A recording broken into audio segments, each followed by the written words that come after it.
नमस्कार, मी शिवानी. आपण पाहत आहात आवाज इंडिया मराठी. वळूयात आजच्या महाफास्ट बातम्यांकडे. पंतप्रधान नरेंद्र मोदी विदेश दौऱ्यावर होते. भारतात दाखल होताच त्यांनी मंत्रिमंडळाची बैठक बोलावली. ही बैठक दिल्लीमध्ये तब्बल 4 तासांपेक्षाही जास्त वेळ सुरू होती. पंतप्रधान नरेंद्र मोदी यांनी स्पष्ट शब्दात आपल्या मंत्र्यांना सांगितलं की एलपीजीचे नवीन पुरवठादार शोधा. होमब्रुज खाडीमध्ये तणाव आहे, तोपर्यंत भारतामध्ये इतर मार्गानं एलपीजी गॅस कसा आणता येईल यावर काम करण्याच्या सूचना देखील त्यांनी दिल्या. राज्यामध्ये विधान परिषदेच्या 17 जागांसाठी निवडणूक जाहीर झाली आहे. महायुतीत जागा वाटपाचा फॉर्म्युला ठरलाय. मात्र यावर महायुतीतील कोणत्याही पक्षानं अधिकृत भूमिका मांडलेली नाहीये. मात्र नाशिकमध्ये महायुती तर सोलापूरमध्ये महाविकास आघाडीमध्ये रस्सीखेच सुरू आहे.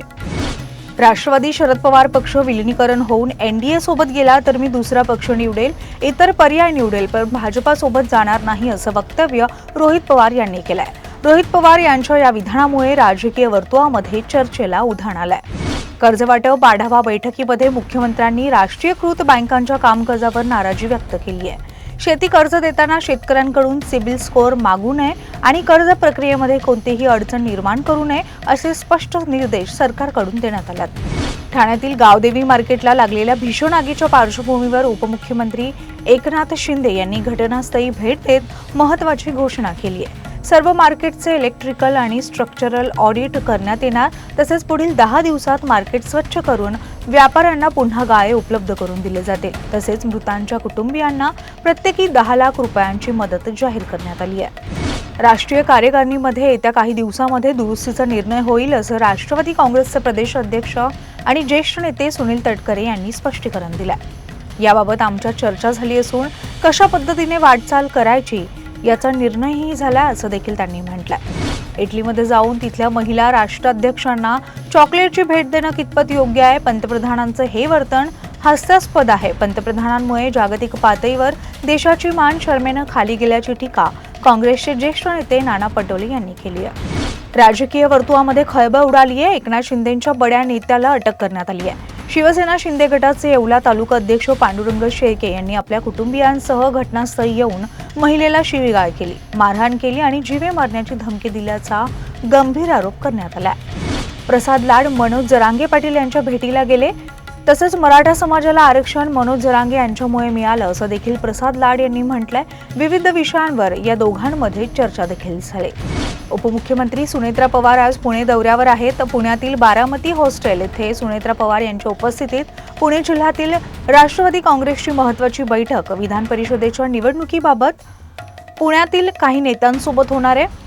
पुणे जिल्ह्यातील विधान परिषदेची निवडणूक राष्ट्रवादी काँग्रेस लढण्याच्या तयारीत असून कृषी मंत्री दत्तात्रय भरणे देखील या बैठकीला उपस्थित आहेत. महाराष्ट्र शासनाच्या गृह विभागानं राज्य पोलीस दलामध्ये मोठा प्रशासकीय फेरबदल केला. या मोठ्या फेरबदलामध्ये अनेक महत्त्वाच्या शहरांमधील वरिष्ठ अधिकाऱ्यांचा समावेश आहे आणि विशेषतः मुंबई, ठाणे, पुणे आणि नवी मुंबई सारख्या प्रमुख शहरांमध्ये नवीन अधिकाऱ्यांची नियुक्ती करण्यात आली आहे. स्टँडर्ड चार्टर्ड बँक येत्या 4 वर्षात म्हणजे 2030 पर्यंत 7,000 वरून अधिक नोकऱ्या रद्द करण्याचं नियोजन करते. बँक नफा वाढवण्यासाठी AI आणि ऑटोमेशनचा वापर वाढवत आहेत. रॉयटर्सच्या रिपोर्ट्सनुसार या बँकेचं मुख्यालय लंडनमध्ये असून बँक 2030 पर्यंत कॉर्पोरेट विभागामधून जवळपास 15% पदं कमी करण्याचं नियोजन करते. नीट पेपरफुटी प्रकरणामध्ये आता बीड आणि लातूर कनेक्शन अधिक गडद होताना दिसतंय. अंबेजोगाईतील 2 विद्यार्थ्यांसह त्यांच्या शिक्षिका आईची सीबीआयकडून कसून चौकशी करण्यात आली आहे आणि या दोघांसाठी पेपर सोडवण्यात आल्याची माहिती समोर येत असून तपासाची व्याप्ती वाढली आहे. प्रकरणातील कथित मास्टरमाइंड PV कुलकर्णीच्या बीड कनेक्शनमुळे राज्यभरामध्ये खळबळ उडाली आहे. पुण्यामध्ये एका तरुणीवर आणि तिच्या मित्रावर ॲसिड हल्ला झाल्याची धक्कादायक घटना समोर आली आहे. तू माझी झाली नाहीस तर कोणाचीच होऊ देणार नाही असं म्हणत आरोपी श्रीराम सावनेर यानं दोघांवर ॲसिड फेकल्याचा आरोप आहे. तरुणी मित्रासोबत लिव्ह इन रिलेशनशिपमध्ये राहत असल्याच्या रागातून हा हल्ला करण्यात आल्याचं सांगितलं जातं. पुणे पोलिसांनी आरोपीला कर्नाटकातून अटक केली आहे. पुण्याच्या जुन्नर तालुक्यामध्ये पुन्हा बिबट्याची दहशत निर्माण झाली आहे. ओतूर परिसरात मॉर्निंग वॉक करत असलेल्या 10 वर्षीय काव्या वाघचौरे हिच्यावर बिबट्याने अचानक झडप घातली आहे. नागरिकांच्या आरडाओरडीनंतर बिबट्यानं जंगलाकडे पळ काढला. जखमी मुलीवर उपचार सुरू असून ग्रामस्थांनी वन विभागाकडे तातडीनं पिंजरा लावण्याची मागणी केली आहे. ठाणे जिल्ह्यातील उल्हासनगर येथे भर दिवसा झालेल्या गोळीबाराच्या घटनेनं परिसरामध्ये खळबळ उडाली आहे आणि या हल्ल्यामध्ये 2 सख्ख्या भावांचा मृत्यू झाल्याची माहिती समोर आली आहे. जुन्या वैमनस्यातून हा हल्ला करण्यात आल्याचा संशय व्यक्त केला जातोय. भर रस्त्यात अज्ञात हल्लेखोरांनी दोघांवर गोळीबार केला. गंभीर जखमी अवस्थेत त्यांना रुग्णालयामध्ये दाखल करण्यात आलं, मात्र उपचारादरम्यान डॉक्टरांनी त्यांना मृत घोषित केलं.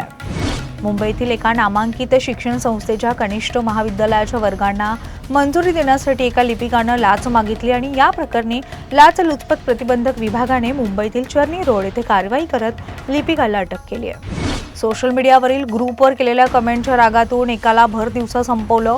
कोल्हापुरातील जयसिंगपूर येथे तरुणाचा चाकूनं भोसकून खून केला. गुरुवारी दुपारी 3च्या सुमारास ही भयंकर घटना घडली. साहिल काझी असं मृताचं नाव आहे, तर या प्रकरणी राजू कांबळे याला अटक करण्यात आली आहे. 50 मिनिटाच्या खोळंब्यानंतर आज चाकरमान्यांची सुटका झाली. सकाळीच आज ॲक्वा मेट्रोमध्ये तांत्रिक बिघाड झाला होता आणि या बिघाडामुळे मेट्रो एकाच ठिकाणी उभी होती. त्यानंतर काही वेळानं म्हणजेच 50 मिनिटांनं प्रवाशांची सुटका झाली.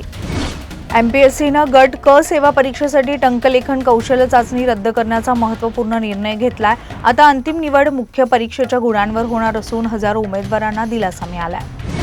अनेक दिवसांपासून रखडलेल्या श्री सिद्धिविनायक मंदिर कॉरिडॉरच्या भूमिपूजनाचा मार्ग अखेर मोकळा झालाय. मुख्यमंत्री देवेंद्र फडणवीस यांच्या उपस्थितीत 25 मे रोजी या कॉरिडॉरचा शुभारंभ केला जाणार आहे. मंदिरामध्ये पोहोचण्यापासून ते आतमध्ये दर्शन घेईपर्यंत भाविकांना मोठा फायदा होणार आहे. ई-बाईक टॅक्सीसाठी एका चालकाने एकाच वेळी अनेक ॲप कंपन्यांमध्ये नोंदणी करण्याऐवजी एका दिवसामध्ये केवळ एकाच कंपनीसाठी सेवा देण्याचा नियम करण्यात येणार आहे.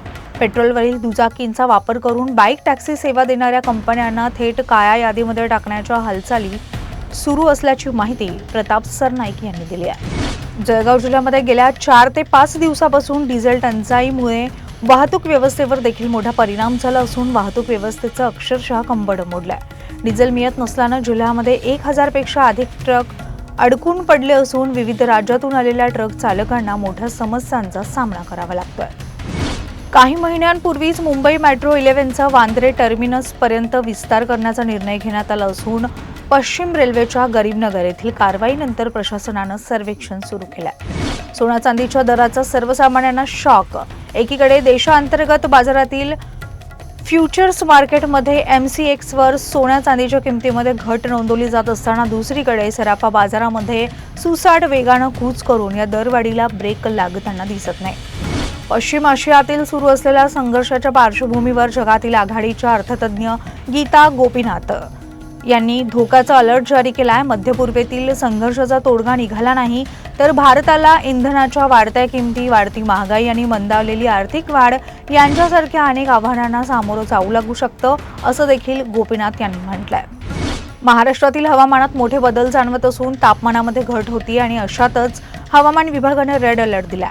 राज्यामध्ये उष्णतेची लाट कायम असून काही भागामध्ये तापमानात 2-3 अंश सेल्सिअसची घट झाल्याचं चित्र आहे. कोकण आणि मध्य महाराष्ट्रात तुरळक वादळी पावसाची शक्यता आहे, तर विदर्भात उष्णतेची लाट असून काही जिल्ह्यांना पुढील 24 तासासाठी रेड अलर्ट देण्यात आला आहे. दक्षिण भारतीय चित्रपटसृष्टीत चित्रपट प्रदर्शित करताना मध्यरात्रीचे शो विशेष मुहूर्त किंवा पारंपरिक दिवसांऐवजी वेगळ्या दिवशी रिलीज करण्याचे प्रयोग केले जातात आणि याच धर्तीवर देऊळबंद 2 हा चित्रपट पारंपरिक शुक्रवारऐवजी थेट गुरुवारी म्हणजेच ब्रह्ममुहूर्तावर प्रदर्शित करण्यात आला. विशेष म्हणजे या प्रयोगालाही प्रेक्षकांचा उत्स्फूर्त प्रतिसाद मिळाला.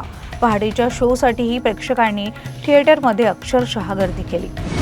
हार्दिकच्या नेतृत्वाखाली IPL 2024 मध्ये मुंबई इंडियन्सची टीम तळाला होती. IPL 2026 मध्ये सुद्धा हीच स्थिती आहे. रोहित शर्मानं त्याच्या नजरेसमोर मुंबई इंडियन्सचा गौरव उद्ध्वस्त होताना पाहिला, असं माजी क्रिकेटपटू मनोज तिवारी म्हणाला. पुढच्या सीझनसाठी पुन्हा रोहितकडे कॅप्टन्सी द्या अशी इच्छा देखील त्यांनी बोलून दाखवली.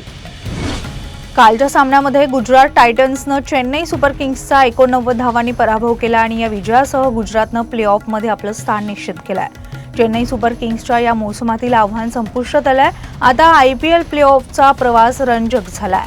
एक स्थानासाठी 4 टीममध्ये चुरस आहे. आजच्या बातमीपत्रात इथेच थांबूयात. अधिक माहितीसाठी पाहत रहा आवाज इंडिया मराठी. शोध सत्याचा.